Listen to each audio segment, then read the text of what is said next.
Hi everyone! In today's video I'm just going to be going through my predictions for the 2019 A-Level Psychology paper, and this is for the Cognition and Development section of Paper 3. As I've said within all of my other videos, please do make sure you still revise everything. Also, it's worth me mentioning that I never studied Cognition and Development at A-Level. This just wasn't one of the topics that my teacher chose for us to do.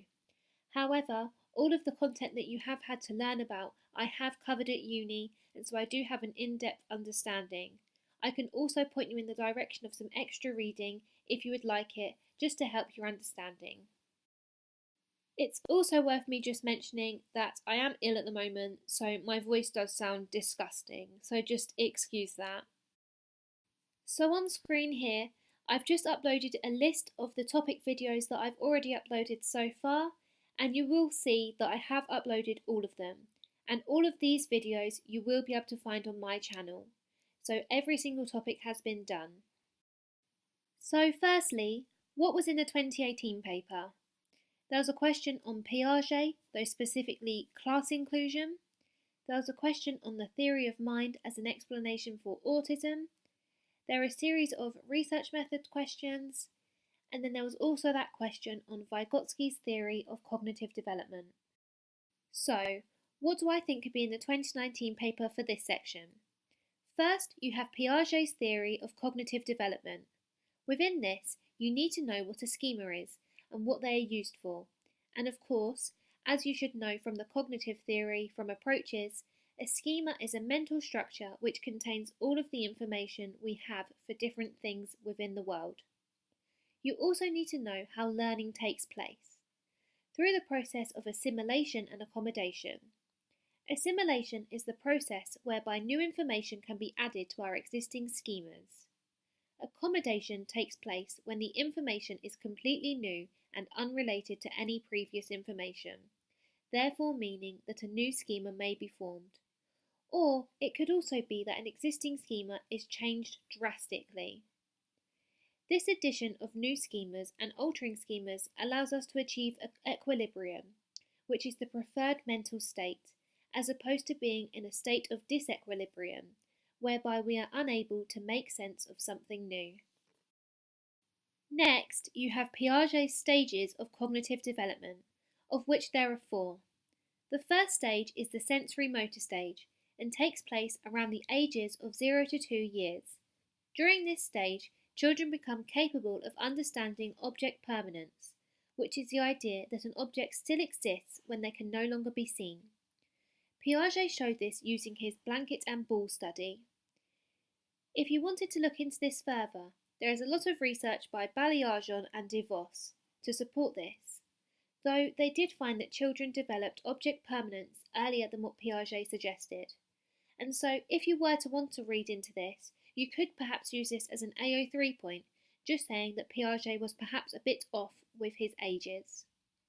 You then have the pre-operational stage, which takes place between 2 to 7 years. During this stage, children develop an understanding of conservation, which is that something still remains of the same size, even when moved in some way. Piaget showed this by pouring the same amount of water into different shaped containers. Within this stage also, children are egocentric. This means that children are unable to see things from someone else's point of view. Piaget demonstrated this in his 3 mountains task. Also during this stage, children begin to understand classification. However, the issue of more advanced class inclusion is not shown within younger children. Next, you have the stage of concrete operations, which takes place from 7 to 11 years. During this stage, children appear to have an understanding of class inclusion and are less egocentric. However, they struggle to understand abstract concepts. The final stage is the formal operational stage, which is from 11 years onwards. During this stage, Piaget suggested that children are able to understand more abstract ideas and can test different things. Piaget suggested that they are little scientists. Piaget was able to demonstrate this using his pendulum task. He found that children in this stage changed only a single variable at a time and observed the effect it had on that pendulum. However, Younger children change many things at a time, and so are not clear on the effect of each individual variable on the swinging of the pendulum. Next, you have Selman's level of perspective taking. Within this, you should know about the different stages proposed by Selman as a result of his research. These stages go from 0 to 4. Stage 0 is from 3 to 6 years and is the socially egocentric stage. Stage 1 is from 6 to 8 years and is the social information role-taking stage. Stage 2 is from 8 to 10 years and is the self-reflective role-taking stage. Stage 3 is from 10 to 12 years and is the mutual role-taking stage. And finally, Stage 4 is from 12 years and onwards and is the social and conventional system role-taking stage.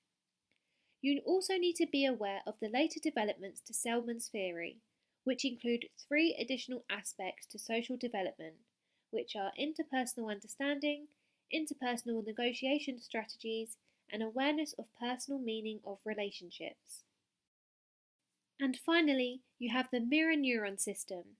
Within this section, there are several elements you need to know about. Firstly, you should understand the discovery of mirror neurons. You should then also know about the relationship between mirror neurons and intention.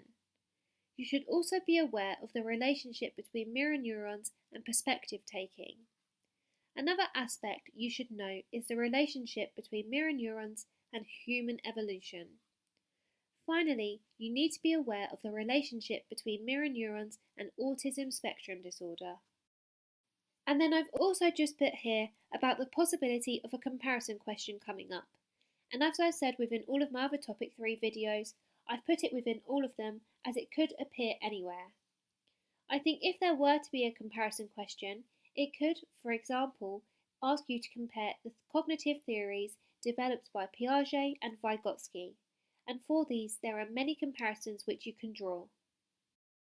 It is also important to remember that we have seen research methods appear many times within this section in the past, and so you do still need to make sure that you're up to date on your research methods revision, which hopefully you will be from the presence of research methods within Paper 2. And once again, if you have any questions, feel free to leave them down below, and either myself or someone else commenting can get back to you. I feel it's also good to note that many of the topics within this section are very interlinked. So for example, I did mention earlier on about Baillargeon and some of his research within Piaget's section. And so if you do find in the exam that you are stuck for some AO3 points, if you know of research that either contradicts or supports what you're talking about, you can always use it, even if it isn't from the same page in the textbook. As long as it's linked and you can make it very clearly linked and show that it does connect, that would be absolutely fine. And so, with all of that being said, I just wanted to say a huge good luck to all of you.